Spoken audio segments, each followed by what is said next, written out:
her studio actually this morning from 9 o'clock. With me, I use the software that we plug in here because they switched to Apple, Apple's okay. It's just GarageBand and the Creative Studio is all a bunch of wacky do stuff. But so I have to. I'm an old dog that has to learn some new tricks. But so I'm glad you. I know Dr. Pat was telling. I got my old man glasses on. Dr. Pat was telling me about you and the book and her collaboration there, and she's obviously someone that I respect. And thanks, Dr. Pat, for covering me. Um, I've invited her, Rich, to be We got a a partner. co-host on our podcast. Just to give you a little bit of background on it, I'm a Wall Street refugee. I left Merrill Lynch, and I call the Rose Gallery of those firms. And one of the value adds that I had, my value proposition when I was at the firm was being able to connect people. And so your typical investment banker talks about just money and what it is, which is really only ink and chlorophyll. I took more of the psychology of finance behind it. I knew I had, the way I was raised, I had certain things about money, as most of us do. And so when I left Wall Street, I started my own consulting firm where we started talking to people about how to strategically place themselves in the marketplace, not only just with finance, but also to be ready for it. A lot of people, when they get this sudden wealth through mergers and acquisitions, they don't really know what to do with it. I've had certain clients come in and go, "I'm going to get $3 million a month," and I don't really want my kids to know. And I'm like, wow, what kind of kids are you raising? So it became that sort of thing where I took a more holistic approach to all the variables outside of um, organizations that actually impact our ability to perform, whether that's, whatever the new ism is today.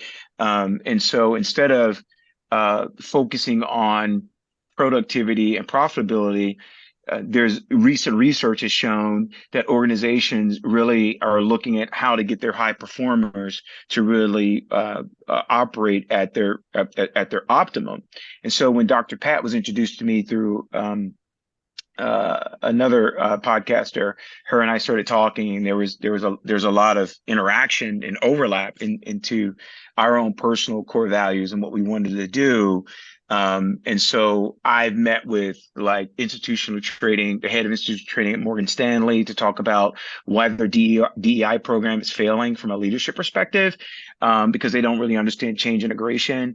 They kind of get these programs, they shove it down people's throats. And then what's so intriguing to me about you is how do you give your peoples that sort of ace's edge? And what I like about it is I'm a poker player. I'm probably not the best. Um, but I do know one of the things in poker is you don't play the cards, you play the person, right? And so a lot of times in business, we tend to take this disconnected view of when you come to work, everything should be hunky dory. And yet, sometimes, when I started in corporate, you have small kids, you're thinking about did the nanny show up on time? What's my daughter doing in first grade? And you have all these different things. And if your spouse, whether male or female, is having a bad day and they want to call you and did I leave the tea kettle on? And so what I really found and what the research is showing is that these sort of soft skills, as we call them, really can impact the way that we live and work, as we sort of learned through COVID and this growing mental health issue. So Dr. Pat was kind enough to bring her expertise and her brain power to the podcast. She is now she has agreed. I am so humbled. She has agreed to be a full-time co-host with me. She's going to keep me pretty straight. And I handle sort of the fundamental piece of it, to where we sort of translate between that sort of corporate speak into human beings and helping them find the balance so they can become a learning organization. And so when she was telling me she collaborated in the book, of course, anything that she's involved in and anyone she's involved in, I'm like, well, we gotta make this happen. And so she was so excited in her cool kind of way. So that's sort of just the overview of sort of who I am, why the podcast started. What I didn't tell you was I started working with SMEs, small and mid-sized enterprises, and I started meeting with those owners. And I added the podcast as a way for them to promote themselves, because a lot of organizations would just kill them in the marketing dollars. So whether that was I've had mental health conversations. I've had conversations with friends of mine that started 501c3s because they want to help small children. We talk about veterans issues. We talk about some political stuff, but I'm a more balanced person. So I like to look at it from, if you're too far right, I want to drag you in the middle. If you're too far left, I want to drag you in the middle. Just because of the way that I think that we're having conversations. Let me rephrase that. We're having discussions without having conversations. So no one's really listening to one another. And so it came from some friends of mine. I'm a veteran, and we'd sit around a cigar lounge and we were having these conversations. And it's interesting because I lived in Texas for 22 years and most of my friends are conservatives. But yeah, when you sit down and have conversations with them, in my case, over a cigar and a glass of whiskey, you find that we kind of all want the same things, which is safe environment. We want our elders to be taken care of, we want children to be taken care of. So the core of the podcast is to bring those conversations to our audience, which we're in about. We have a growing audience, and we're like 19 countries, I think is where we are right now, being translated into Spanish, because the message is that most people, in the mass media, they're being told what to believe and what to hear. And so I'm always looking for unique individuals like you to come into the podcast. Dr. Pat made a recommendation. I wanted to get you on as quickly as possible. That's it in a nutshell. It's just a conversation to try to help. And 9 times out of 10, I'll tell you this, Rich, I probably get more out of this than anybody else. I tell you that if anybody needs help, it's probably me. So I'm going to start talking now. It's just a conversation. Tell the audience, who you are, what you're all about, and then how you and Dr. Pat came to be, what the core of the book is, some key takeaways, where they can buy the book, where they can get it from you, and how it's going to help them in their personal and professional life. But Okay. that's all I got. Sounds good. It does, doesn't it? Yeah. Yeah. And it works really well. And so, Rich, tell us a little bit about, your background. I know how we met. We met through another individual, and then it was about this book that we're highlighting because it's going to launch next week, and it's going to be on the in Times Square, and it's like, who doesn't want to be a part of That's something like that awesome. that's going to be so successful? I wish I could be there. He's in New York. I'll send him on my I'm in New behalf. York. So tell us more about you, like where you got your start and like how this all pieced together. And I want to thank you for at the very beginning, in case I forget later on, I want to thank you for the opportunity to participate in this book as the Jack of Hearts, which you gave me that for a specific personal reason. I very appreciate that. Yeah, well, it's my pleasure, first of all, to join you guys today and to be able to share about the book, share a little bit about myself, and really highlight the book and the contributing authors. So a little bit about myself. Much like Gene, I am also a veteran. I served 27 years in the Air Force. I retired in December of 2018.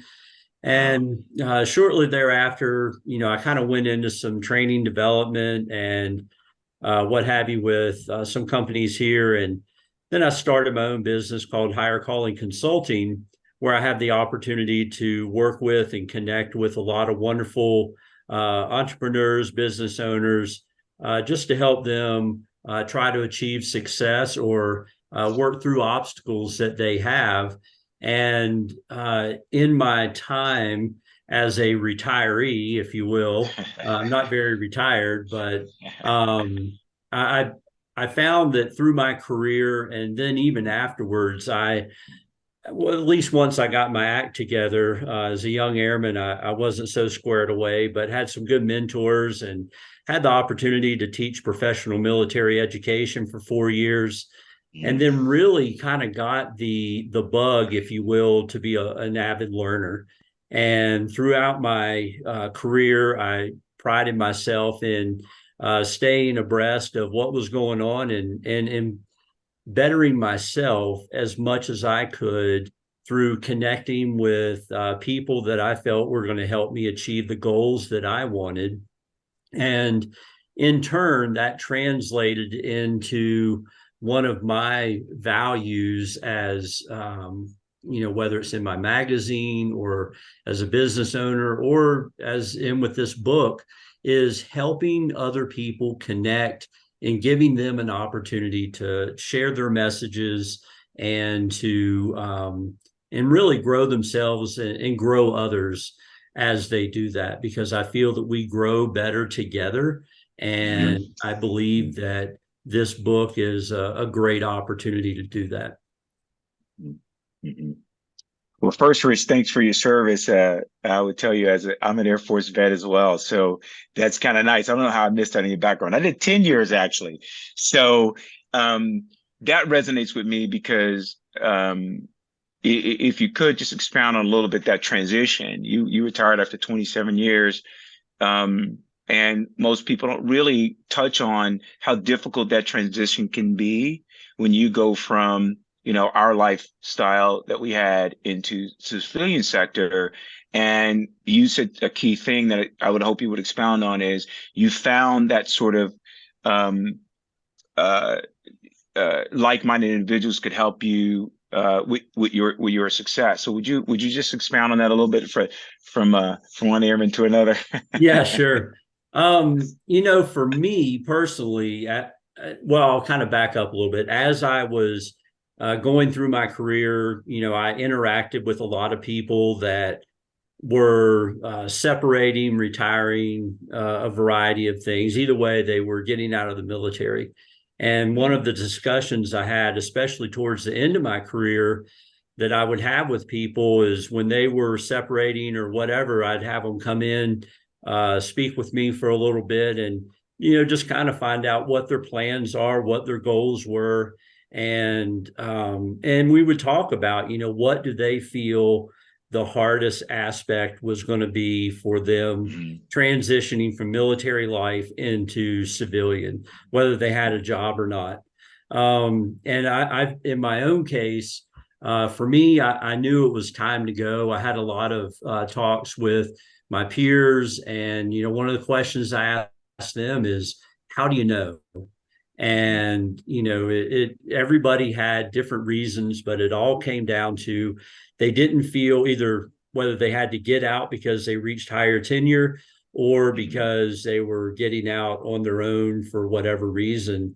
Is that especially those that were getting out for their own reasons, it came down to they did not feel that they would be doing the service or their airmen or people a justice by staying in, because their energy level was down, their battery was growing dead.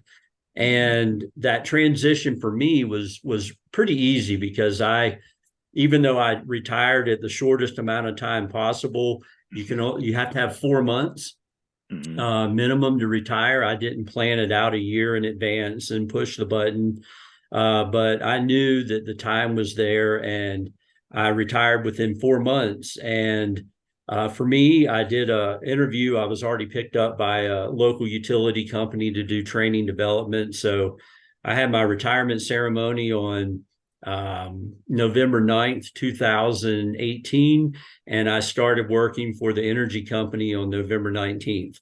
So my transition was pretty easy, but I know a lot of people don't have that luxury. And Right. I just had a message from a friend of mine that hit higher tenure at 30 years.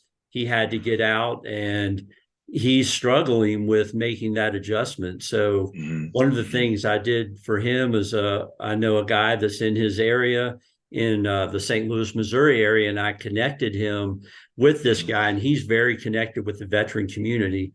And what I felt would be good for him was to reassociate himself with veterans, with other military members that again, that like-mindedness, that he would still have some connection with the military community. And to your question about having people that can help you along the way and finding mentors to help guide you and to kind of set you on the right path or keep you from going down the wrong path, I think those connections are critical. And that's something that I enjoy doing, is making those connections for people and really helping others just thrive in whatever their next step's going to be. Well, I I think. totally agree with you because the idea of community Mhm, is so underestimated and can be so profound in transitions in people's lives. I mean, mhm, when I see people having that struggle, and it's just like, well, who's your support group? Where mhm, are they? And then, connecting people with the appropriate people that can help support that. And that like-mindedness is Yep. huge because you mhm, have people who mhm, have varying skills that can mhm, help somebody move forward, or they might know somebody else, or, and make those other connections that can be mhm, very significant, and to make, people in that mindset of prosperity, and mhm, thriving so that they can make it over that next hump. mhm. Right. I think to relate to you, Rich, my last 4 years I recruited. I was stationed in Germany for about 6 years, and then that sort of springboard from there into the Gulf, right? But you're right about that transition. It's one of the sort of red threads throughout, my career, not only in the Air Force, but also when I got out, I found that I'm still recruiting. Because like Dr. Pat just said, you I think the hardest transition, and I talk to a lot of veteran communities about that because that's near and dear to my heart, is you lose that sort of sense of brotherhood, right? To where you have this entire support system and you're sort of cut off from way, and you go into the civilian sector and it's more individualistic in how you approach things. And we're used to, well, if I win, you win, right? And so, and then we tend to, I don't know about you, when I first got out, they were asking, hey, how was your weekend? And I'm like, I don't really care. It's like, it's Monday, let's go. You know what I mean? And so I had to learn to sort of soften up a little bit to have that conversation. But like you, I think what helped me was, um, when I became an Air Force recruiter, I sort of saw the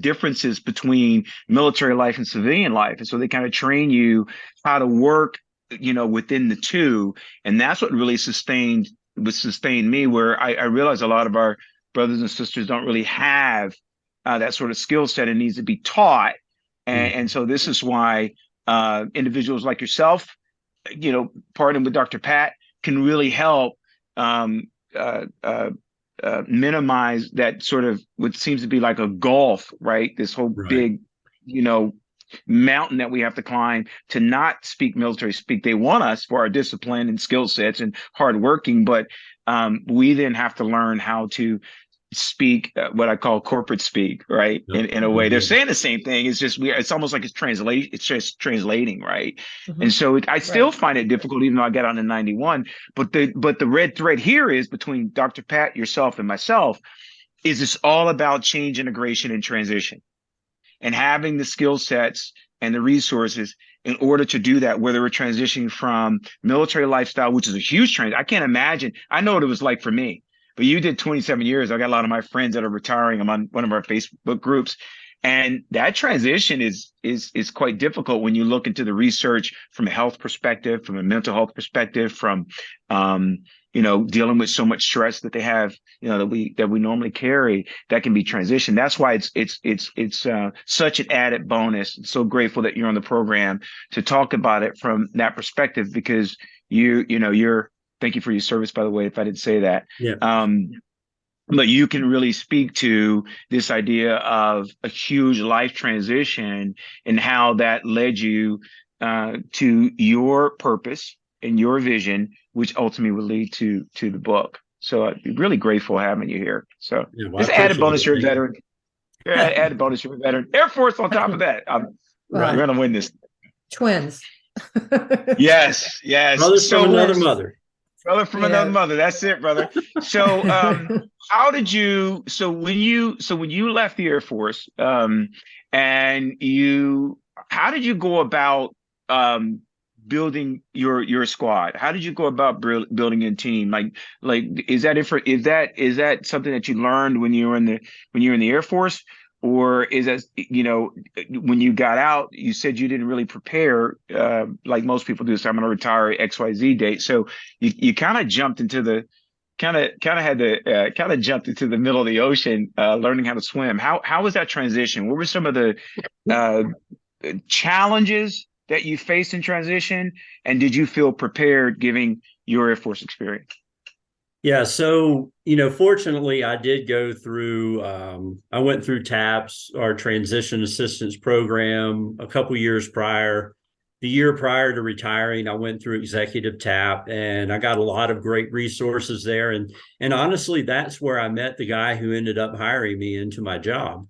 Oh, So first and foremost, for those that are getting out of the military, or if you're getting out of civilian sector corporate world, if there's a transition assistance program to help, that resource is offered to you, I highly recommend that people take advantage of that, because there are so many resources. And for me, it only took one connection. And that's what led to my transition into the civilian job market, which ultimately was successful. But you talk about developing that network, and I going through different military trainings, whether it was mobility training and then getting ready for deployment to go to learn how convoys and all that stuff. right. One of the and I came from the civil engineer community, so we had the explosive ordnance disposal guys were in my squadron. Oh And yeah. one of the things that you're taught when you get out of a vehicle, or whatever, you have your spheres, your circles, that your near danger zone, your next day, just kind of build it out. And so I actually created a teaching on this, and I would share it with people. Is I have my 5, 10, and 25-meter circles. And my 5-meter circle are those people that have the most contact with me, have the most influence, and they're people that I trust to communicate with on different levels about different things. That 10-meter circle are those that have the next level of contact, and they don't have maybe as much access to me and what I do and have that influence on my life, but there's still people that I need to have around because we can add value to each other. And then that 25-meter circle and beyond, those are the contacts, the folks that are going to have some level of influence, and they may be people that I am seeking to influence, to help bring them in or to help make them better teammates or whatever it may be. And then of course, outside of that 25-meter circle is I don't want to say the people that you don't connect with, but they're the ones that they're acquaintances, they're people but they don't have that level of influence in your life. So when you develop your circles, you really have to be picky about who's going to be closest to you, because those individuals can oftentimes make or break, the advice they give you, the conversations you have, they can really shape a lot of things. So that person that's outside the 25-meter circle, if you don't have some boundaries or some criteria, if you will, to get into that 5-meter circle, you could set yourself up for failure. And the phrase goes, you're often known by those who you associate with. Shit, wait. So you That's want right. to have that close circle properly defined, and have the right people in there, and be able to navigate that process, to not just let anybody in, because sometimes your life depends on it. I mean, you see it in the sports world all the time. They bring people into their 5-meter circle, so to speak, and they end up bankrupting them because they get bad advice from them and they get taken advantage of. Oh, That's even very in the true. even Go in the ahead, Scott. coaching world, right? Yep. And talking, to people, a lot of people who, when I'm doing discovery calls with somebody, and asking them questions, it's like sometimes ask them like, who told you that? Yeah. And because you're getting back, like, we don't always get the best advice. It might feel good to us. And I think that ability to be that level of intuitive, that we lose that, and we keep on losing it after the age of 7, that we don't have that intuition or that as well. Some people have it, some people don't. Some people they were subdued for that because they weren't, that wasn't in the box of how you behave. But people's intuition, has a lot to play with, who they let in falsely, and then they, block something that might have been the best thing happened to them because it's what's in their box of what their knowledge box, what they know to be true. And they're not outside those 9 dots or outside that box to be able to have that ability to even be suggestive of receiving a solution. Right. Right. Yeah, I think everything you guys have said is right. I think the couple of questions come to mind, and I'll fill those just for now. One thing that I found, Rich, is this idea of learning the rules of engagement. And a lot of times, when you come out of a combat field, if you will, you're just happy nobody's shooting at you, right? Right. But and when you go into corporate, you kind of think you can, as Dr. Pat says, your intuition's there, but it's just the rules of engagement a little bit different. You're still in combat, right? If anyone that says that company X is not trying to dominate the market over company, Y, then they don't really understand the capitalistic nature of economic warfare, right? Yep. And so, because everybody's vying for what we perceive to be that sort of scarce target market. And so once I learned the rules of engagement, then I realized that, okay, so here's how I outline that. That leads to this question. You talk about those circles, right? Because in my mind, I start thinking about those Venn diagrams, right? How do you, and not giving away the core of the book, but what was your first approach to penetrating those circles? Because I agree with you. It's the same thing that I use, which is I've got those people closest to me, the ones that are able to do most damage. And that can include family and friends. Yep. Because when you start, especially when you start the entrepreneurial journey, I tried to explain it to my 77-year-old uncle, and he doesn't understand it. He's like, well, what's your job? I'm like, well, I'm a consultant. He's like, well, what does that mean? I'm like, he goes, well, when do you get paid? I'm like, well, when I get a client. He goes, well, what does that mean? Because he's 77, right? And so how did you penetrate those circles? Like, you obviously have to make that selection process, right? Which is going to be different for each individual. When you make the selection, you realize what the circle is, and you make the selection between, okay, this person's in that circle, and then that person's out of that circle. That's the first question: is how did you make that? What rubric did you use to make that determination?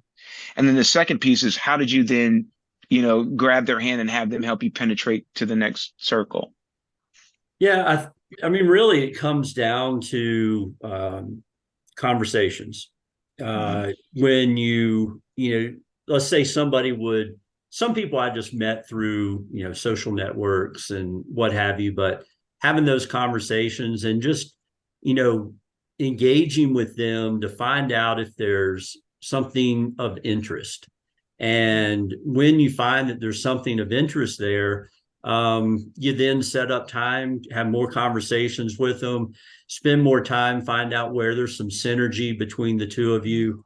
And really, that's where you start determining where they need to be in your circle and how you can communicate with them and the value that can be added both ways.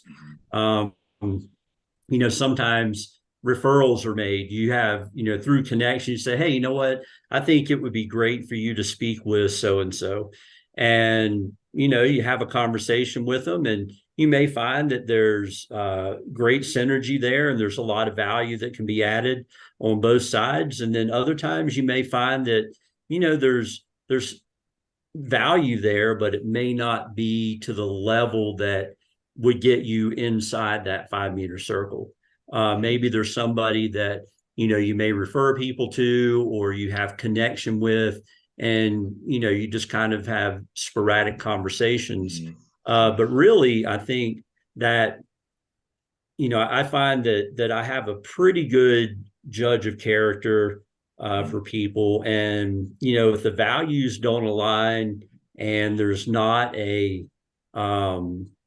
if something's just not right, if you will, that kind of gut feeling that you have Doesn't mean they're a bad person. It just means they may not align with where I want to go, or they have just totally different views about things, in which case, they can be a great associate, but they may not be that person that comes inside to sit beside me at the table. And then for those people that are of like-mindedness and they have the values, and maybe I see I can help them go somewhere, they can help me go to another level, really just kind of pulling those strings and figuring out where those lines of effort should be and how you can help one another is critical. And it really, for people to be in that near circle, there has to be a balance there. You can't be a taker all the time, and you can't be a giver all the time. You have to be able to balance that out to where there's some equity to it. That makes perfect sense. When did you make the connection between what you did in the Air Force and then when you got your first corporate position? When did you realize that something was amiss? When did you realize that there was something missing there? Like was there a seminal moment that had you say, this is not making sense to me, and I needed to do something about it? Sort of that epiphany moment. When did that happen for you? Well, I can't really say that there was any specific moment. An opportunity presented itself for me to. I was already signed up to go to the John Maxwell certification and go to the International Maxwell Conference in Florida in July. And leading up to that, I knew that I wanted to do something greater. I wanted to do something for myself. And my business that I started is called Higher Calling Consulting. And I really focus on the higher calling part. Is that I feel as though there was something more for me to give than doing training development for a corporation. The company I worked for was great. So there really wasn't an epiphany, if you will, as much as it was I needed, and I felt as though I needed to follow my own path, and I felt equipped to be able to do that. And that's just kind of how it evolved for me. However, I have spoken with people that they get into jobs and they realize that this isn't for me. And sometimes those are people that are prior military. Others are just they're looking for something that aligns with them. And most of the time, if a job doesn't align with you and your purpose, then you're typically going to struggle. I mean, that's just a well-known fact, in my opinion. And where that struggle is at, you can try to, squeeze a square peg through a round hole all day long, but it's just never going to go. Not going to work. And when you find that job that matches, and I've helped people find jobs that matches them, and being able to land the position to go for the right position, not just any job. And if you have the luxury to go to not just have to take a job to get money, which some people have to do, and that's what they got to do to survive. But when you have that opportunity to put yourself in the right job at the right time for the right reason, there's ways to go about that can lead to greater success. For sure, even in people's personal lives. I mean, that's a general rule for all aspects of your life. When things are not really working out, you really have to ask yourself, like, where am I? Why am I here? And what am I supposed to learn? Because sometimes that learning period is that point, is that to let it go. And a lot of people stay in jobs, they stay in relationships way far too long. That that takes away from the joie de vivre and how they interact with other people, and that in creating that sphere of individuals that really lift you up, like the boats, boats, are lifted up in the Mhm. tide as long as they don't have a hole. Yeah. And right. Mhm. And so, and Yep. in that spirit, I can see, that, that is, I see that affecting people's lives and on Mhm. all levels, Mhm. Mhm. relationships, career, Mhm. that whole spiel. So Mhm. I really get what you're saying in regards to that, and, making that conscious. And when you have the Mhm. ability not to, it's like that doesn't work for me, and have the space to do that, then what I think is really important, if you still have to go ahead with a job you don't like per se, is really get the mindset that this is something that's feeding me and it's going to bring me to my next best That's level. right. And That's if you right. Stepping have That's that right. stone. belief system and you That's have right. that desire That's right. and that expectation, that's exactly what will happen. It will happen a lot faster than That's fighting right. it. And That's right. just acknowledge the struggle. Say, yep, this is going to be a struggle. I'm going to get over it. I'm going to move That's right. forward. I'm going to do whatever it takes to keep moving forward. Mhm. Mhm. Yeah, I can relate, Rich. When I got out of the Air Force, I was supposed to go in for one field, and I went into another field, and when I got out, I was going to college. I was in, and I finished up my degree in finance, and I ended up in, what everyone thought I was supposed to be, right? Oh yeah. When I was in the Air Force, I had an option to my what they call it MOSL. My AFSC was one thing, and so I was either going to be a PJ or I was going to recruiting service. I was advised not to go into recruiting service because it was demanding. So at the time, I was the kind of kid that if you tell me don't do that, that's the very thing that I'm gonna do, right? Right. But what I found was I was a very different human being then. I was quiet, I was reserved, I didn't really have a lot of confidence, and recruiting really created this monster that sort of exists today, right? Um, and I proudly always say that I've still got people that I recruited from 30 years ago because I got on 91 that still reach out to me because my core value was I don't have to lie to you to get you to come into my Air Force. If you tell me that, you can I get stationed in Florida, which is where I was stationed, I'm going to tell you the Air Force needs comes first, and the answer is no. Right. And Yeah. focus more on why you wanted to join my Air Force in the first place, because it's very personal to me. I found myself in that same position when I got out of, to your point, and to Dr. Pat's point, when I got out of the Air Force, you take a job, but is that job fulfilling your purpose? And so with a degree in finance and a minor in computer science, I went to Wall Street, and I got out, had a top secret clearance. So I did some stuff in DC that was aligned with me. And it kept coming back to um, the the joy I felt whenever I sat down across the kitchen table from a family to help them sort of figure out the future, right? To sort of career map their young man or woman to not only life in the Air Force, but life after that.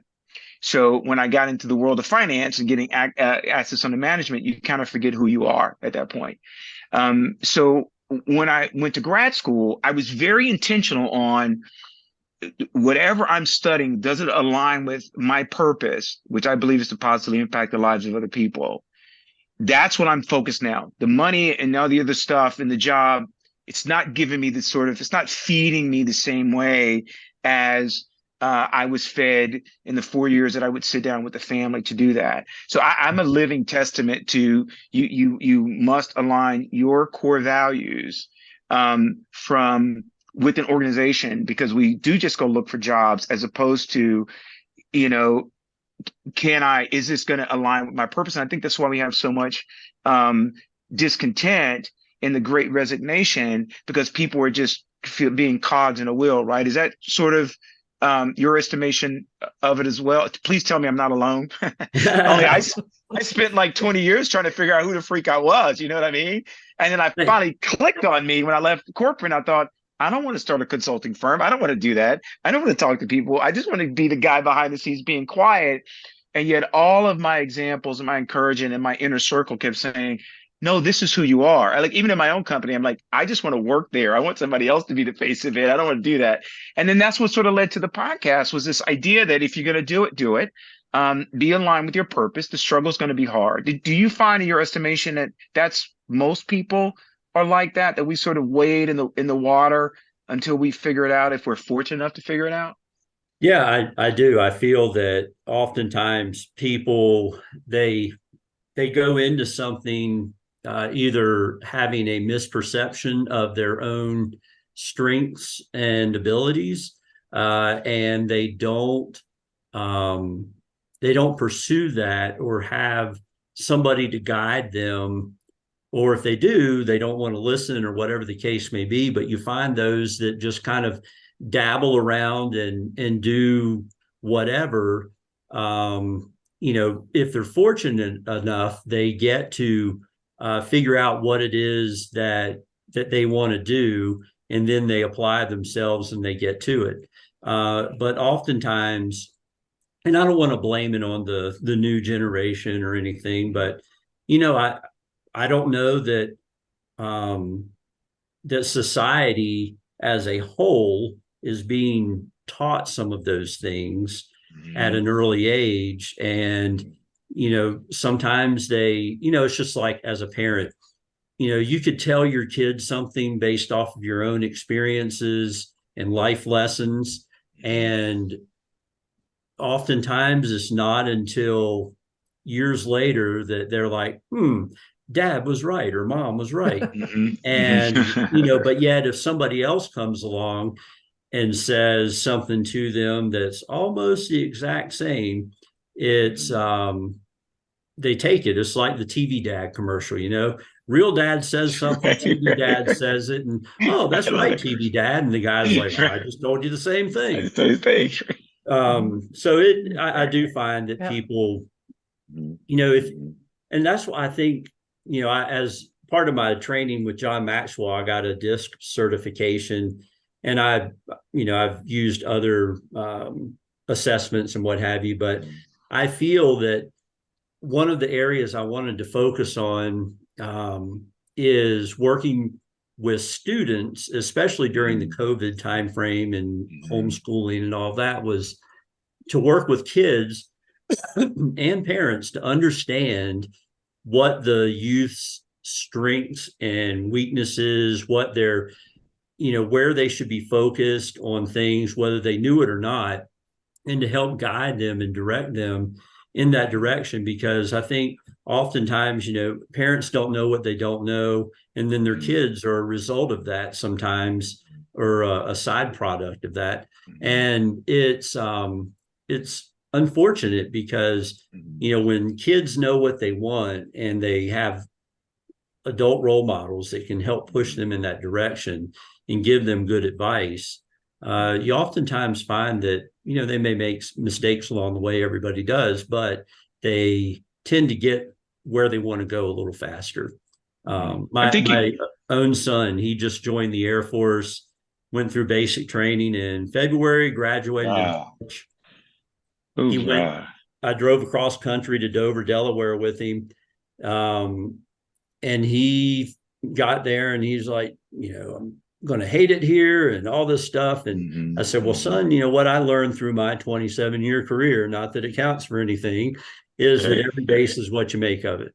I've been to some bases I've not really loved and others that I've really loved, but I found that I would take the good and work with that and move forward. And now, like, here we are, September, and he said he wasn't going to make any friends at work. He has. He says he wasn't going to get involved in whatever. He has. He met a new girl that he likes. He, all the stuff that, Dad, this is never going to happen. It's all coming to pass. And I'm like, man, the folly of youth. Yeah, sounds very familiar, son. Right. Yeah, I know. Tell me about it. I was stationed in Great Falls, Montana. So yeah, for a period of time. You bring up something in your explanation that it brings to mind an ancient text for me, which says to train up a child in the way they should go. And I believe when you were talking about the education system that we are, giving them reading, writing, and arithmetic, but we never really focus on training up not only just children, but people in the way they should go. And the translation, not the interpretation, but the meaning behind that text is that we all have different differentiating gifts and talents. Yep. And if we're leaning towards a certain way, you guide that children that way. I agree with you. I don't think that our education system or society in nature really gives room for people to be trained in the way they should go, right? Right. I know that when I said to my mom I wanted to be an artist, um, she looked at me like, "Well, how are you going to make money at that?" You know, all I did was draw. She was like, how are you going to make money at that?" And I'm like, um, "I don't know. It's like to draw." And she's like, "Okay, no. You're graduating high school. I graduated early. You need to find something to do." So I'm like, "Well, I kind of always thought about going in the Air Force, but I hadn't really thought about it. I want to go to college and get a degree in, in art." And she talked me out of that. Right. I think I'm just now starting to draw again. That's an example of parents sort of um, not only Hearing. transferring their fears, right, but their fears, but then also their values Yeah. as Mhm. to, you know, they think not training up the child the way they should go, but you know, training them from a safety standpoint, because it is pretty scary, which I think it's more scary to not do what your purpose is aligned to do, because then you live a life of fear. But so that's what came to mind to me when you were talking about that. I thought that really is that sort of an underlying theme with where uh, your consulting practice and what led to the book is getting Uh, people to get them where they need to be. yeah, and I agree with you. You know, oftentimes parents, unfortunately, parent out of either their own, the way they were raised, or out of their fears about things. You know, my son, I try to guide him as best I can. He's got to make his own decisions, but um, I give him options. I was like, Mhm. well, I did this and it didn't work out so well. You're welcome to try that, but it'll likely turn out the same. However, I did learn that this worked a little better. And it's like, but I'll support you either way. And the only thing I did tell him when he was looking at joining the military was that I'd break one of his limbs if he tried to join the Marines. That was pretty much it. I'd Right, make sure he right, got disqualified. But right. but yeah, I do find that people um, oftentimes they lead out of fear. They don't use the right lens to look Mhm. at things, and therefore it really just blurs the whole picture for them, and then they're kind of just left to go with whatever. I have a good friend of mine here in Colorado Springs, Robert Kittredge, that he and I have had, he's one of the guys that's in my inner circle, and we've had great conversations about things. And he started doing some training based out of kind of his own upbringing and realizing that he was living the life that other people felt he should live for the longest time. Mhm. And here he is, a grown man, and he realized that he needed to break free of that. So he started doing a lot of work with human design, Mhm. and he did an assessment for my wife and I on some things. And I just did it so we could learn from it and also gain perspective from him. And what often happens is that we live our lives the way we've been conditioned, and that we fear breaking away from that because of disappointing our parents or disappointing or Mhm. whatever. And it's only when like listening to that inside voice, when you feel comfortable with something and you Mhm. feel that it's the right thing to do, oftentimes it is. When you're trying to fit that square peg into a round hole, you Mhm. normally don't feel comfortable with it. Mhm. And we have to have that intuition within us to realize that, to then kind of break the mold and go in the direction that we're supposed to go. But his work with human design opened my eyes to a lot of things, and Mhm. his story of how it helped him break Mhm. free of some barriers that were holding him back was quite significant, and very Mhm. I guess educational. Mhm. I'm Wow, not from a military that's background, huge. and that is huge. I'm not from a military background, but my father was in the Navy. Sorry. Um, but He's a My he left, squid. son, my other you son's know. in the Navy, so I support them too. So his thing was that, a lot of times it was like, do as I say, don't do as I do. Mm-hmm. But his MO is that you need to go get an education, and so putting that, his belief system on that I needed to go get an education, especially when I told him I didn't want to go to college, was a huge thing for him. And he just said, I don't care what college you go to as long as you go. And then he promptly took me to show by example, because I love how parents do this. There's some parents who do it sometimes better. He was really good at manipulating in a nice way where I was headed to in direction in my life. He took me to the inner city where the riots started in Detroit. And he told me to get out of the car and go find a house on the street, because that's where I was going to live if I didn't go to school. Oh, wow. And I just said 2 seconds. I went, New York nanosecond, I went, I'll go to the college of your choice. But, so a lot of those things, and he always said, he wanted to be an electrical engineer. And so when I told him I wasn't going to be an electrical engineer, I could feel that resistance, but he taught me to be such a free thinker, that I was very fortunate to buck the system. And I survived. But he had that rule, about but I have to go back when you said about the things that your parents said to you, right? Yes. And then yes. and then I can't tell you how many times I used to say, like, oh my God, you were so right about that. And he said, and but it's beautiful, because you have, that's that stretching the rubber band, and learning what your path is. And when you learn what your path is and the lights go on, a lot of times there's no going back. Right. There's no going back. That's right. Yeah. And that's beautiful. Yep. I find my way like you guys too now. My mom, Dr. Pat, I know you know this, she passed away in 2020. And I find myself left with her wisdom, right?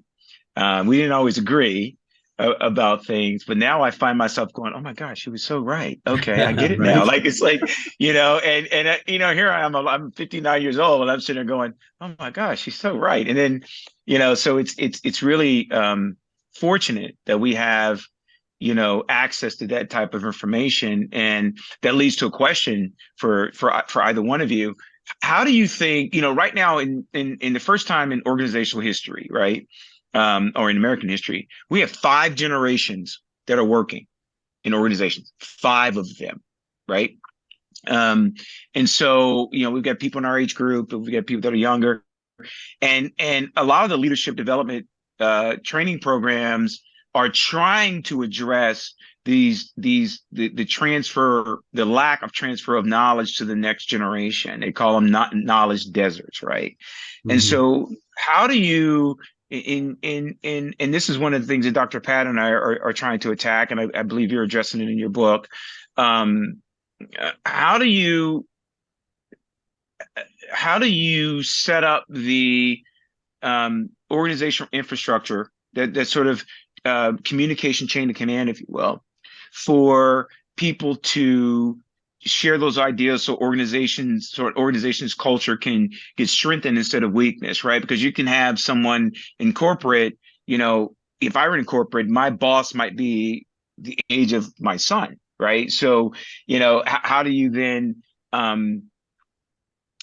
sort of find the interconnectivity between the experience and wisdom of an older worker and sort of the embrace of technology, and how to integrate that into our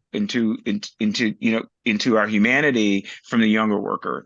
Have you given any thought? Have either one of you given any thought around that that issue? Because corporations are struggling, organizations are really struggling with that.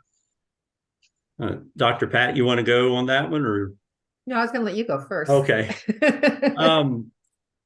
I definitely see where that is a challenge in many organizations now. One of the things that I often recommend is, if you have, it's challenging because the technology issue oftentimes is where that gap happens. You got the old dog that doesn't want to learn the new tricks, and he calls Facebook the Facebook. And then you have the new generation that Facebook is one of the platforms they use, but they're on TikTok and Snapchat and all these other things. But I think if you can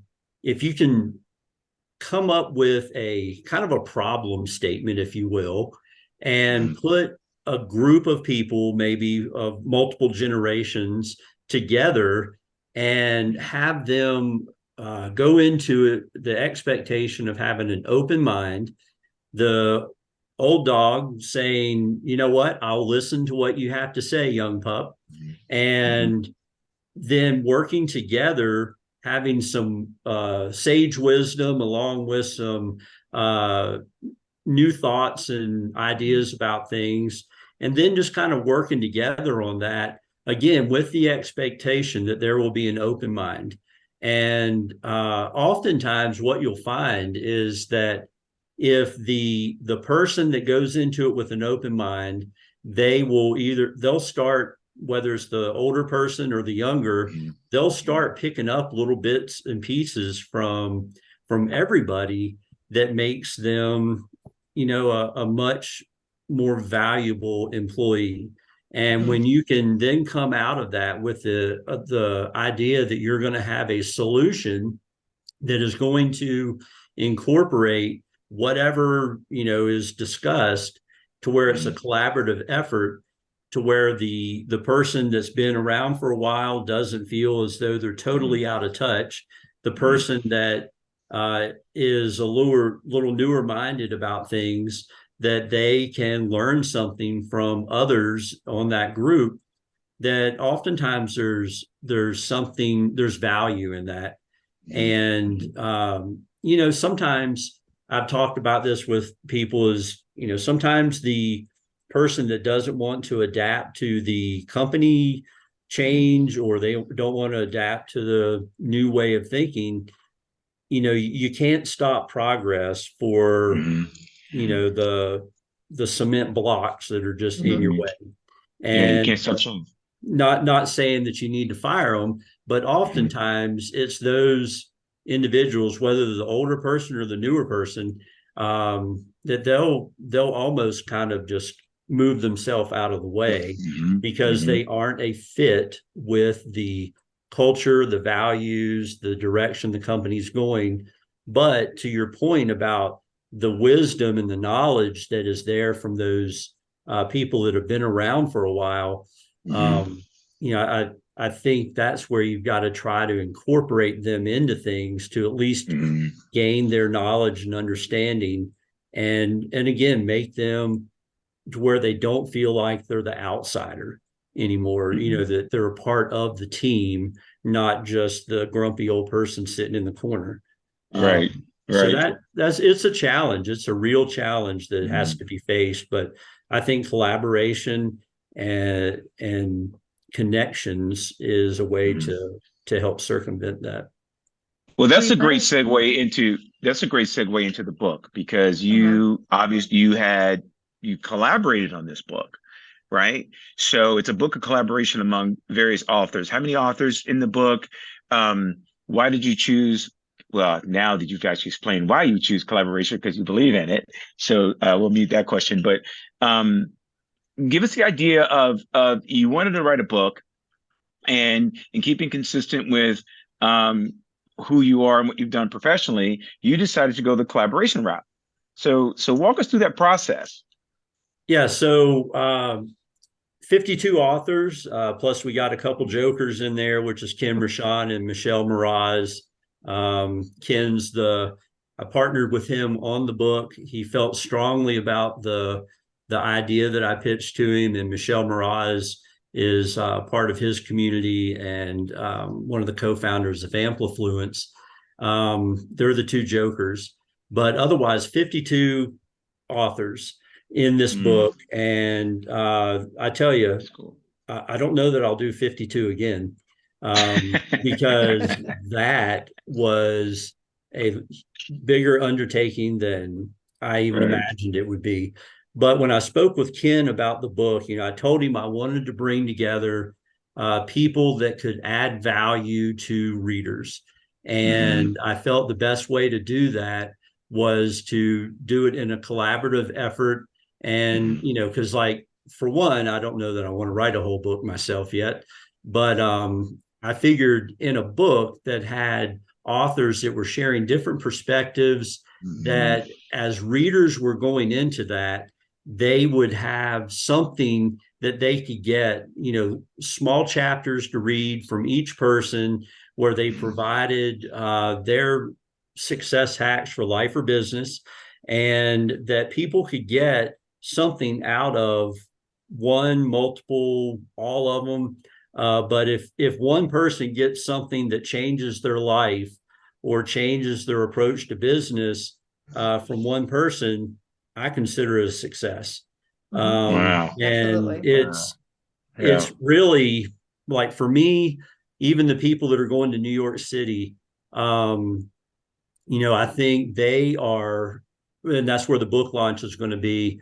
Mm-hmm. Really, Mm-hmm. to me, it is more about them getting Mm-hmm. the opportunity to share and to really show um, what they've done in the book, and then to be able to Mm-hmm. share that with other people. So I'm all about providing opportunities. And I Mm-hmm. felt as though this was a great way to do that. Will I market the book and do all the stuff that's needed? Sure, I will. But, Mm-hmm. really for me, it's, it's less about what I'm going to get out of it as Mm-hmm. much as it is what others are going to get and how it's going to hopefully impact the readers of the book. Mm-hmm. So I'm excited about the opportunity and to collaborate. I've already started looking at my next book opportunity. It's going to be a collaboration as well. It's going to have much less of a contributor base, but Right. it's going to be a collaborative book. And um, but I'm really excited about your deck of success. And and the whole idea of the deck. And then Kim Rashawn came up with doing the 52 cards that go along with it, which we're Mm-hmm. still working Mm-hmm. on. I think that's just a great added bonus to it. But yeah, I'm excited about the book and where it's going to go. That's So so did, awesome. So go ahead, so Doc. did, I'm sorry. so did you find that they resonated with a specific card in the deck?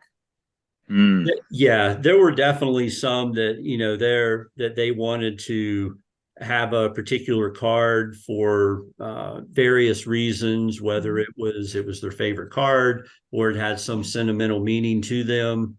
And then others that did not select a card, they just went into the random hopper for a card. Mm. Once they found out what they had, some people, oh, I wish I had such and such, but I had several people that came back and, they looked at it as, oh, I've got the two of spades. That's perfect. And, if you can go out online and research what meanings of cards are and what Okay, they, because I was going to ask the question. Yeah, because yeah, yeah, right. Mhm. so Yeah, some okay, that's people cool. knew the meaning behind it, others it just had personal sentiment for them. Others found out what the meaning was. And like me, I had originally had I can't remember if I think I had the Ace of Diamonds, Mm. and there was a lady, whatever card Maggie Bellevue has in the book, that's the card she wanted. And I was like, you know what? I will be more than happy to switch. I just switched over to the Ace of Clubs, and she got the card that she wanted, and Ace of I Diamonds. wasn't really set on any particular one. Wow. Now, Dr. Pat, what card are you in the book? I am the Jack of Hearts. And when Rich and I had our conversation, when I decided to participate, he was telling me that there were aces available and there was kings or queens and things like this. And I said, no, no, no, I want a Jack. And he just said, and he asked me why. And I just said, my dog that just passed away is Jack. And I said, so it has Mm. a lot of meaning to me. And I didn't want the Jack of clubs and I didn't want the Jack of spades. I wanted the Mm. Jack of diamonds or I wanted the Jack of hearts. And then he said they were both available. And so I let him pick, and he gave me the Jack of Hearts, which made my day. Oh, that's awesome. Now, Rich, where can people go online to find what each card means? Because I was going to ask that question. Um, So, do you have a link, or is it through your Success magazine? no, I don't have the link available. I've shared it with a few Okay. people. I shared it in our Facebook group for the book. Okay.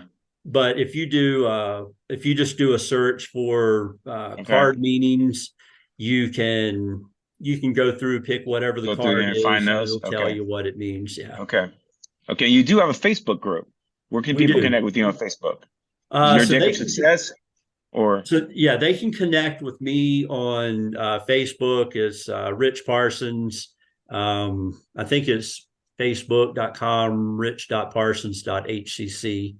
okay. But your Deck of Success group is kind of a private group for members that Mhm. are part of the book, and then I have a Facebook group for the magazine.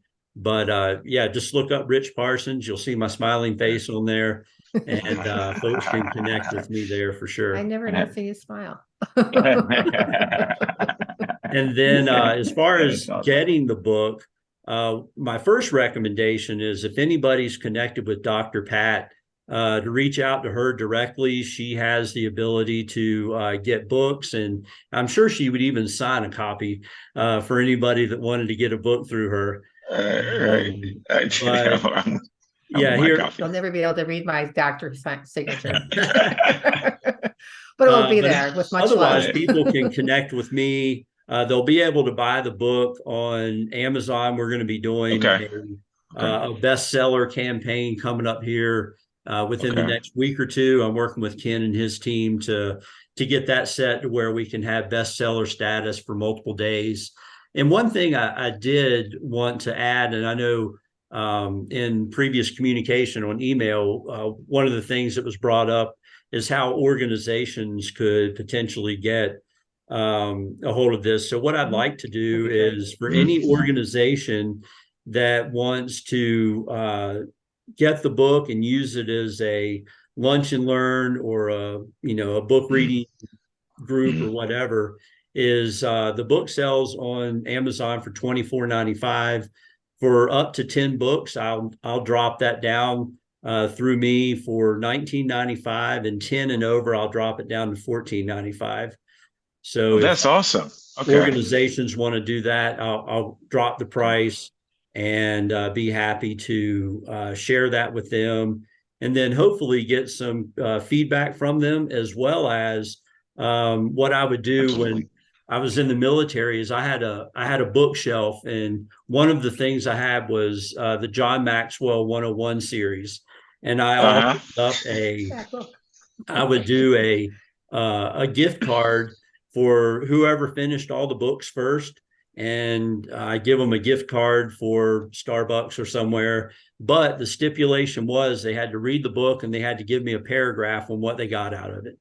Oh, And that's awesome. so hopefully That is awesome. organizations that want to do this, I can get a little Mhm. one-page synopsis of what they got out of the book, and who stood out to them as like making an impact on them. But So, um, That's yeah, awesome. That's definitely. awesome. Uh, Folks can connect with me at And rich I'll, at yoursuccess.biz. And that's a .biz at okay. the end, not a .com. And they can hit me up. And if they want to do that, I'll be more than happy to ship the books to them. Right. And folks, we're going to have all of Rich Parsons' information, links in the description where you can buy the book. And Rich, I will be having conversations with organizations once I get a copy of the book that I'm actually going to read, because I think the work that you're doing is really interesting whenever you are on the pathway towards your purpose. That when I decided to get on the pathway of my purpose, I've been fortunate enough to meet Dr. Pat, and through meeting Dr. Pat, I'm meeting individuals like you that believe that we add value. Because you said something important about don't be a taker, and you can't always give. And it's sort of flipping um, the way we do business on our head, which is let me add value without expectation. And Right. when you relate to people one-on-one like that. And so the collaboration piece of it, man, I see Air Force fingerprints all over this thing when you start talking about collaborating. 52 authors in a book, your deck for success. And is it you read it from cover to cover? I want to ask this question, or can you pull out a card that relates to you at a particular time? Is it built that way? And then the follow-up question is, are you going to build a It could workshop be. out of it? Good questions. So, my idea is people could go to it, where they read it from front to back, or they could just kind of pick, maybe if they want to take a year to go through the book, they could, but they could pick a card, just randomly and read that chapter for that week, and then, maybe think about things, write some notes. One of the things that I always do when I read a book is I have a stack of sticky pads with me, and I write down key points from it. Some chapters will have one, others will have like pages full of sticky notes to where the book's, was like this and now it's like that when it closes up, because there's so many extra little notes in there. So awesome. But my thought is that if whether they read it a chapter at a time or they read the whole book, is take some time to take a note. And out of every chapter, as I've been through it, I've read it multiple times through the editing process, is there's something in every chapter, whether it directly relates to you or it's just a good bit of information. There should be a sticky note in every chapter at least. That's awesome. So that's, there's multiple ways to do it, but that's what I like to do. Well, That's something awesome. I had a book like that years ago when I was in college, and I decided that I didn't want to read it from the beginning to the end because I'm a nonconformist. But so what I did is I would close my eyes and think about what was the words of wisdom I needed to learn that day. And I would open up and then I would read. It was they're all very short chapters, similar to this book. And I found that was my best way to make it through the whole book. And sometimes I needed to hear it twice Yeah. or three times. And I just went with the flow of that kind of energy, that's the information I needed to hear at that time. But it'd be great to create, to make this into somewhat of a journal, so that, that piece that would, parlay with the book in and of itself, because I can see where that would be of big benefit to somebody, or else just buy a book that has a lot of lines in it. Yeah, and you asked Right. about the workshop. We're Right. something that is we're discussing that. I know we plan to have a workshops for the contributing authors on how to use the book as part of your marketing and networking, and we've also been in discussion on how we can incorporate other aspects of the book into a learning journey for people. Because I think that one of the things that I always get categorized as a scholar practitioner, and maybe it's because of my Air Force days. You can understand your SOPs, but what does it mean when you're actually out in the field?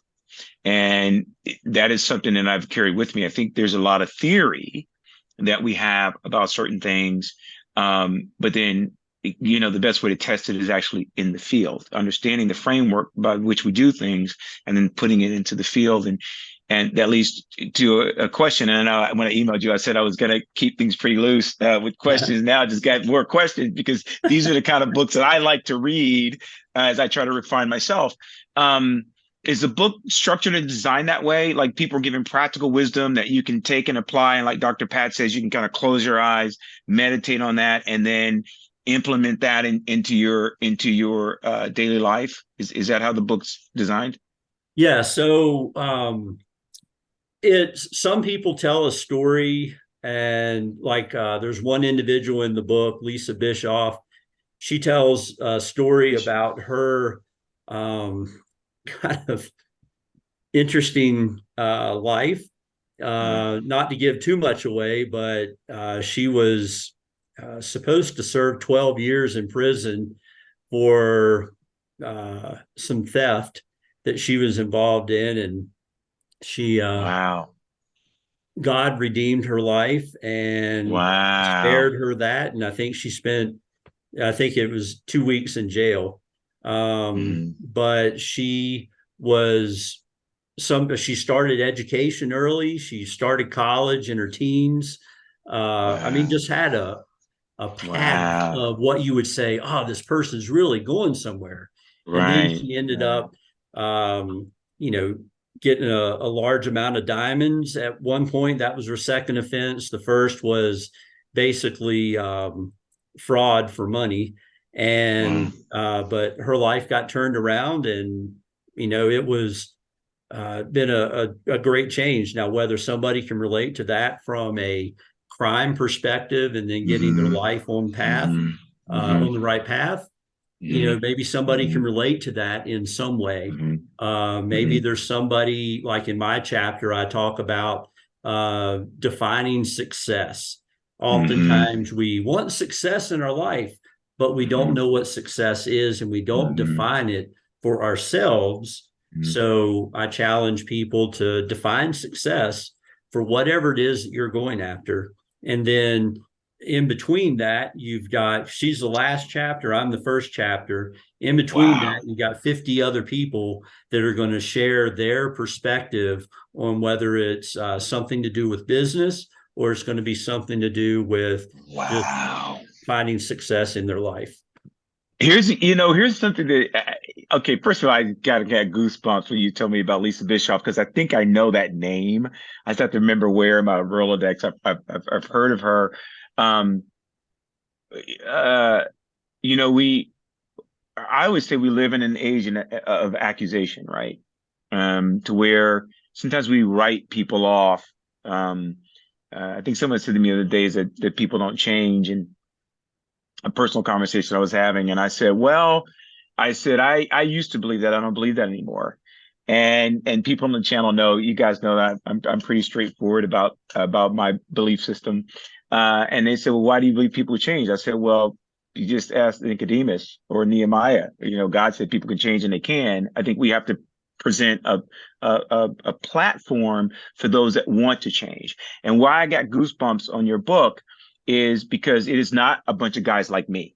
You know what I mean? It's people that have had different experiences, coming at it from different perspectives, coming at with some of the challenges in life that we would normally write them off. Mm-hmm. And yet something happens. There's a moment that happens that leads them right to their purpose. And that's not void of the experience.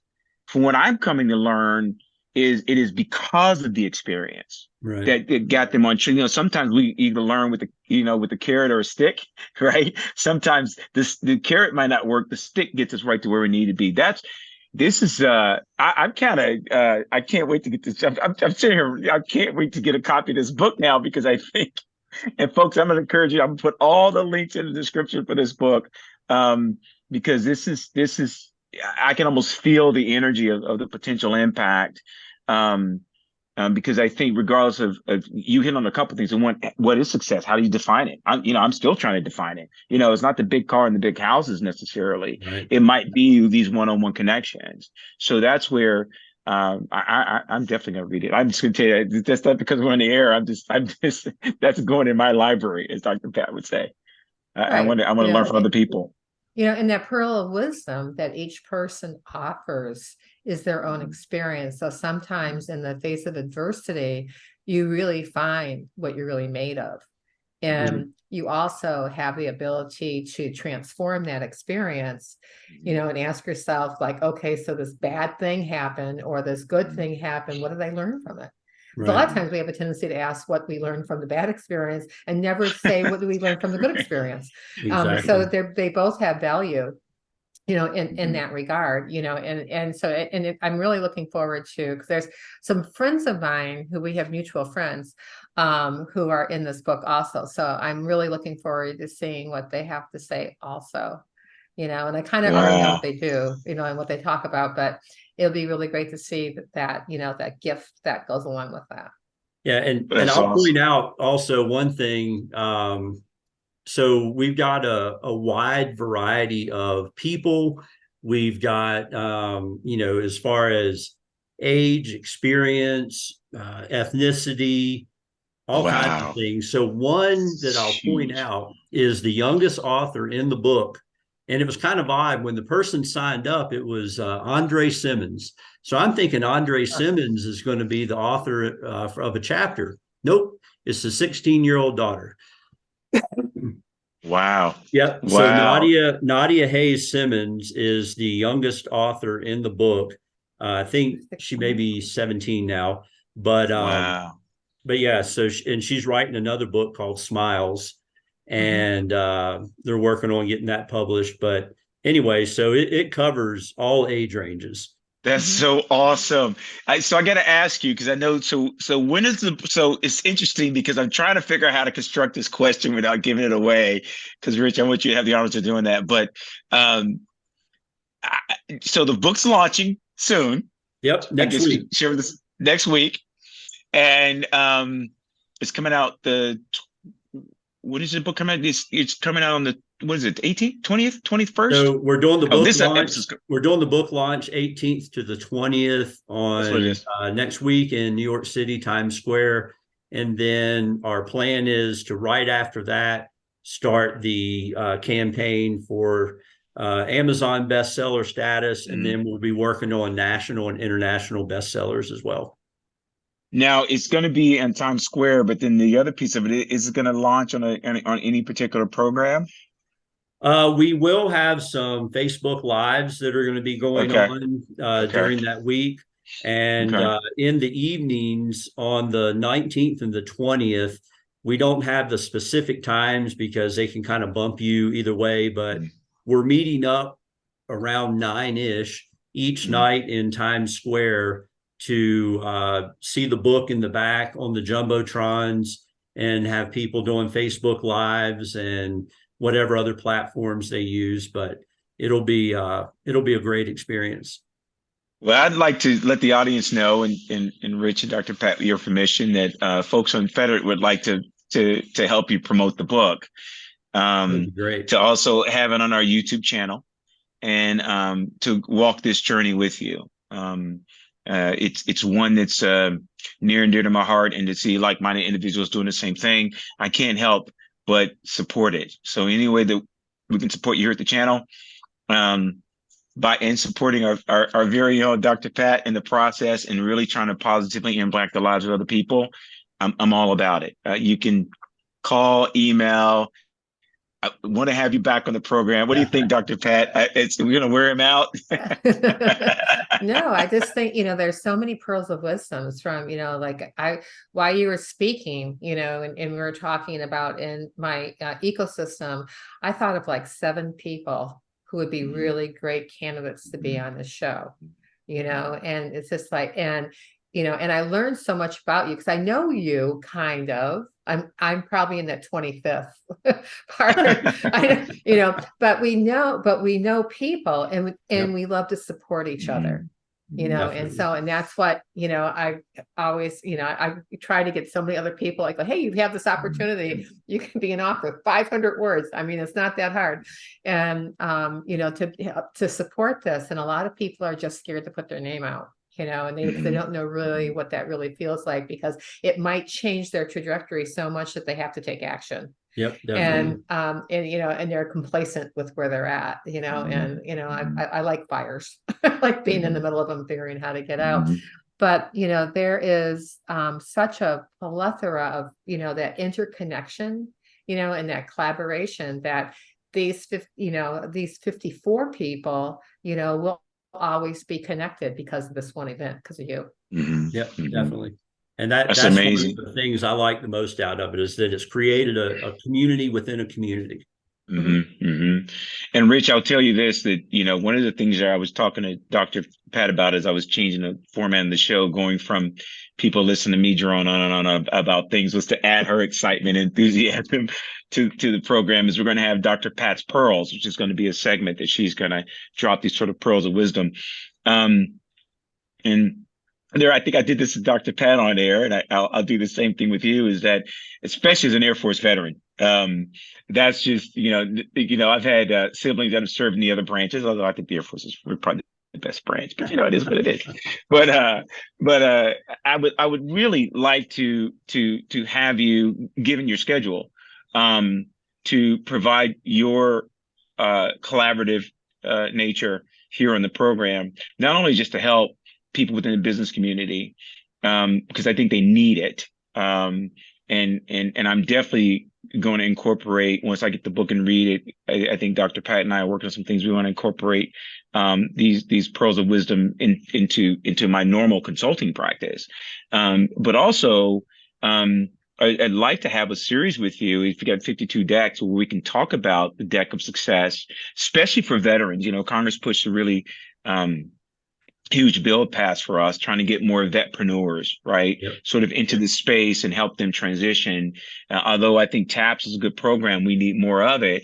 And what I've learned since I've been out since 91 is that civilian corporations don't really know what to do with us. And so I find myself a lot of times translating between helping a young person. Apparently I'm still recruiting, helping a young person transfer their military skills and experience into corporate speak, and then helping. It's what I did at Merrill Lynch. Actually, I helped them recruit veterans into the Merrill Lynch process. Those people have become very successful, even though it wasn't my primary function. They found out I was a recruiter, and so I went to a vet event and we hired veterans.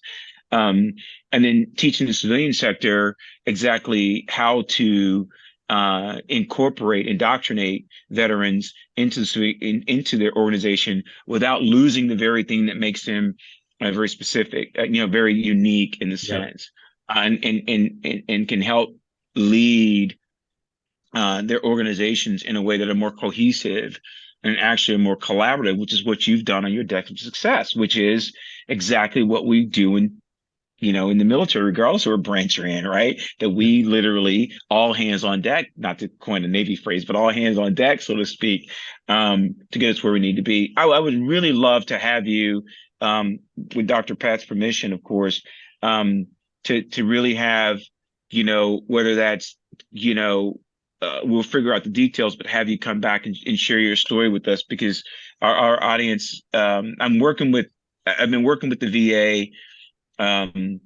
my VSO, to where he found out I had a podcast, and he said, how do we get this information out to our veterans? And there are a lot of things on there, how to deal with your veterans benefits or whatever.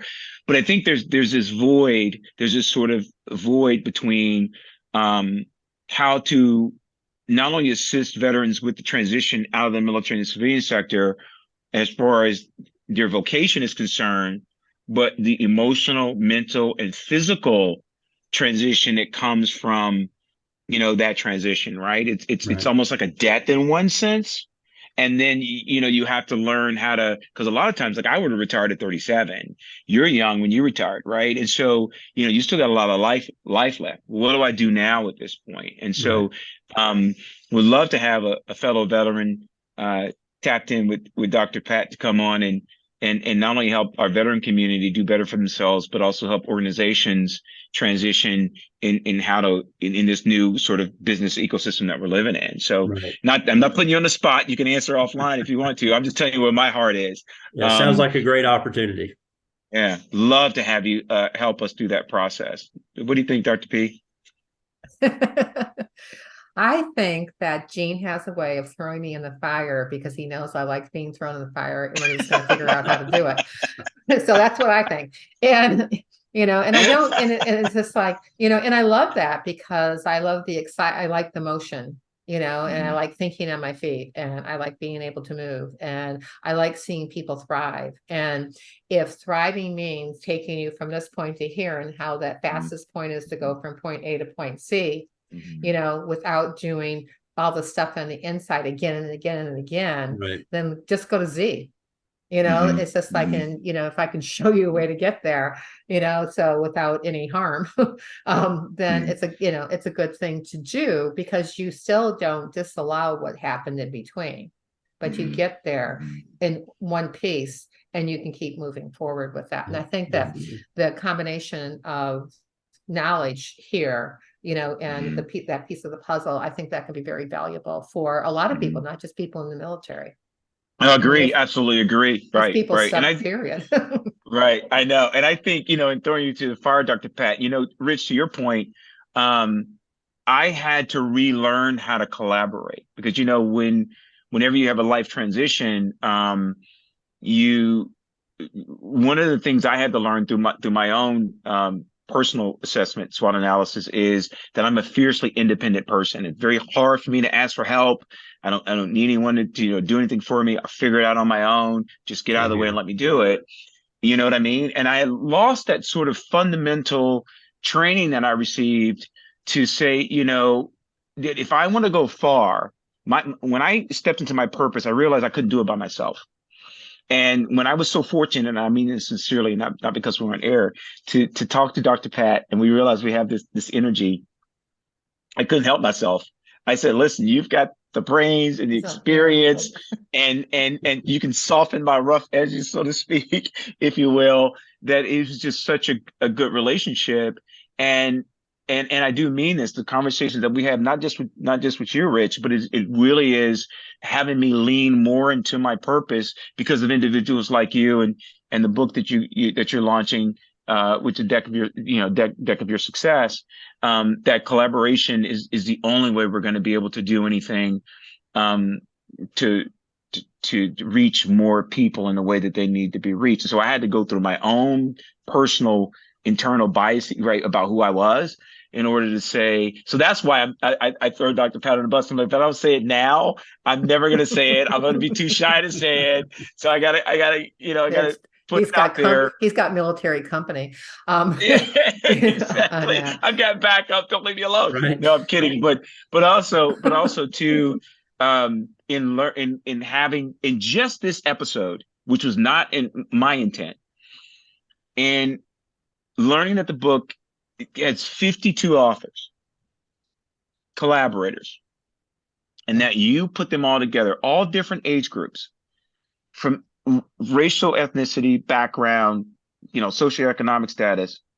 The book in and of itself can be a primer for how organizations can make that work because you end up producing a book at the end of it. Right. You get where I'm going with that? Yep. And that is where I just get goosebumps all over. Like all I have to do is go to organization and go, I'm gonna need you to read this book. There's 52 authors, and this is the in production. You guys need to follow this model, right? And I think you've done something that, truthfully, Dr. Pat, you could speak to this. You speak to this as well because you're out there as well as I am. They haven't figured it out yet. They're trying to, but they haven't figured it out. They put a program together, put the Band-Aid on it. I think the heart and the intentions are there. It's just they don't know how to get people to adopt and buy into it. You have done something to where you have 52 different human beings buy into picking up. I'll say it this way: picking up what you were putting down. Right. Right. And there's a secret sauce there that I want to grab some of that and do that, not only personally but also professionally. So it's amazing what you've accomplished. Thank you. Well, I think it's great because I have this really great idea. Now I'm gonna get thrown in the fire. Come on, Doc, let's go. no, no, I just have this great idea. It's like, what you do, when you take, when you take a book like this to corporate, the Mhm. challenge is to have corporate write their own book, Mhm. Mhm. and with their, perhaps per department. I'm just thinking in a global big expanse Mhm. right now. But I think that because then you can create understanding. Mhm. And if you can get it, if I can understand where you're coming from, Mhm. then I Mhm. can say to you, how do you let me help you get there because I know a different way to get there. My Mhm. mentor always used to say that to me when I'd come home. What car do you want to drive? I'm going, am I stupid? I'm going to drive the Porsche, and but he would say, and then, they never locked their house. They never locked their cars, no matter where they were at. And he, they never had a car sold. They never had the house broken into. And that was that belief system. But he always said, where do you want to go? Tell me what you want to do on this vacation, and I'll help you organize it so you're successful. And that's how he approached everything. And that's what my biggest lesson I learned from him. When I talk to people, it's like, where do you want to go? It's just like, I can get you there, and I can help you design that faster, easier, better, so that, and it's a safer way to get to one place to the other, without being thrown under the bus. And I just think that this has the capacity to expand a lot of minds, and with short, like, here's a tidbit of information, Agreed. and then you Absolutely. have, Yeah. just like, wow, I know somebody who needs to hear this. It might not be Mhm. you. It might Mhm. be somebody else that day that you can share that information with, Right. that will make all the difference in their life. And to, do good, have fun, and which is my motto, by the way, and thrive.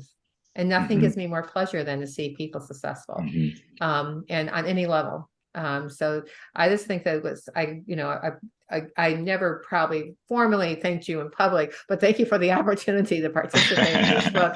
And that, it was a little bit Awesome. of a challenge at first, but, but it just made sense to me when I started writing. It just came together, and, so I knew it was really meant to be. And, and I love supporting you. I love the stuff that you do.